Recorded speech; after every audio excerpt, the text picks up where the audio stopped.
Criminals parading as police officers are said to be behind Sunday night's bloody attack in Spanish Town, St. Catherine. 4 men were killed in 2 separate incidents.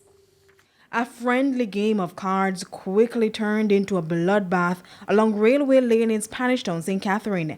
About 7:45 Sunday night, gunmen attacked a group of people gathered here.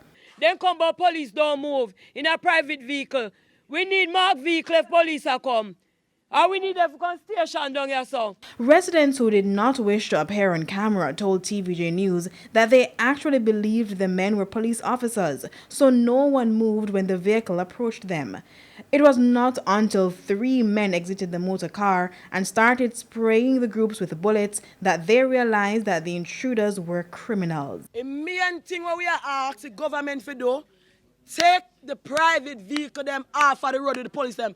We know a police them like them look a private vehicle and something, but we need for the. Alright then, if the police them are going to drive private vehicle, keep on the window down. Who don't want an AC in there, we are pay feet and me are pay tax seat. Who don't want AC that keep the window them down. Make we see say, a police, no, it play it white. No at all, we can't know when a police different from civilian. 4 people were shot during the attack. 3 of them died.